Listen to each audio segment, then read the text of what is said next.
અમરેલી શહેરની અંદર રહેતો ધોરણ 10માં અભ્યાસ કરતો આ યુવક, આ બાળક ટેકનોલોજીના તાલ મેળવી રહ્યો છે।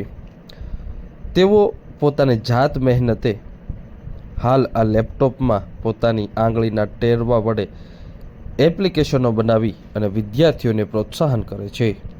મારું નામ કશ્યપ સુરાણી છે। હું અમરેલી ગામમાં રહું છું। હું ધોરણ 10નો વિદ્યાર્થી છું। મને પહેલેથી જ કોડિંગમાં રસ હતો, તેથી મેં 4 એપ્લિકેશન બનાવી।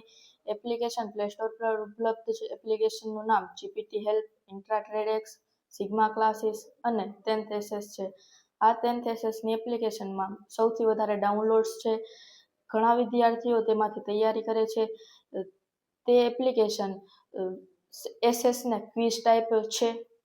તે એપ્લિકેશન બાદ મેં જીપીટી હેલ્પ બનાવી છે, જે શિક્ષકોને ઉપયોગમાં લેવાતા ફોર્મ ફિલઅપ કરવાના હોય તે બધાય ફોર્મ એક જગ્યાએ તેની લિંક મૂકેલી છે। ઇન્ટ્રાટ્રેડેક્સ તે ટ્રેડનું કેલ્ક્યુલેશન કરે છે, જેમાં આપણે ટ્રેડના નામ, પ્રાઇઝ વગેરે નાખીએ તો આપણને બાય સેલની ડિટેલ્સ આપી દે છે। અને એક સિગ્મા ક્લાસીસની એપ્લિકેશન છે, જે સ્કૂલ મેનેજમેન્ટ એપ્લિકેશન છે।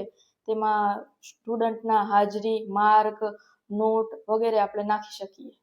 એક એપ્લિકેશન બનાવવા પાછળ કેટલો સમય લાગે છે? પ્લે સ્ટોર કઈ રીતે? પ્લે સ્ટોરમાં એક એપ્લિકેશન બનાવવા માટે 1 થી 1.5 મહિનો લાગે છે।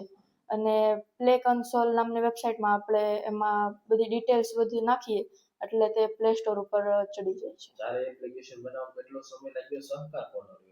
મારે 6 થી 7 મહિના થયા એપ્લિકેશન બનાવવા માટે, અને ફેમિલીનો ફૂલ સપોર્ટ રહ્યો છે। આગળ શું કરવું? આગળ મારે કંપની કરવી છે। અમરેલી શહેરમાં રહેતો અને ધોરણ 10માં અભ્યાસ કરતો આ કશ્યપ સુરાણી હાલ ટેકનોલોજીના પ્રેરણા સ્ત્રોત બન્યો છે કે તેઓ પોતાની જાતે જ પોતાના માતા પિતા દ્વારા એક લેપટોપ લઈ દેવામાં આવ્યું હતું।